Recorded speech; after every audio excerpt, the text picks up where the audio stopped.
Hello, bonsoir à tous et un bonsoir particulier à tous les nouveaux abonnés sur notre chaîne. Nous vous remercions particulièrement de l'intérêt que vous portez à PFAC Cameroun. Aujourd'hui, dans le cadre de nos astuces en gestion fiscale, nous vous parlons de la synthèse des procédures de redressement fiscal. Alors, il faut dire très rapidement que au-delà du contrôle fiscal, lorsque l'administration fiscale constate des insuffisances ou des inaptitudes dans la base de calcul de l'impôt, il est emmené à déclencher un contrôle fiscal. Le contrôle fiscal en lui-même va se tenir sur une durée maximale de 3 mois, mais cette durée, naturellement, pourrait aller jusqu'à 9 mois en cas de contrôle de prix de transfert ou en cas d'échange d'informations. Pas d'inquiétude, si vous avez des notions qui vous sont étrangères, vous pouvez poser vos questions en commentaire à la fin de la vidéo.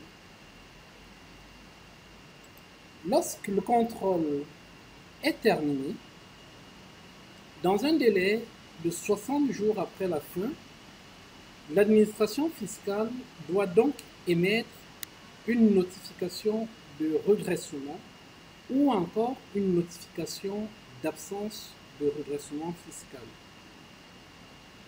Vient donc la phase du contribuable. Le contribuable qui reçoit la notification de redressement doit naturellement, dans un délai de 30 jours,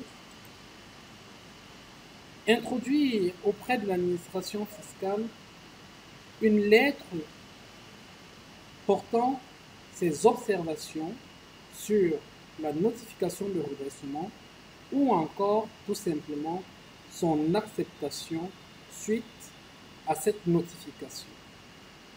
À partir de ce moment, la Direction générale des impôts dispose une fois de plus d'un délai de 60 jours pour avoir à répondre par lettre recommandée aux observations du contribuable.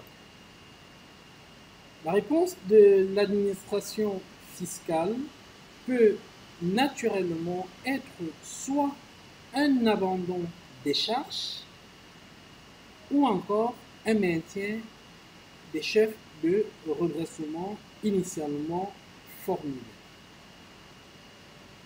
Dans ce cas de figure, dans le cas où l'administration a maintenu ses chefs de redressement et que le contribuable venait à se sentir imposé à tort, il disposera donc d'un délai de 30 jours pour introduire une procédure en réclamation contentieuse en premier ressort. Voilà donc ainsi résumé, de façon synthétique, la procédure de redressement mettant en lumière ce que nous appelons en droit fiscal l'échange contradictoire.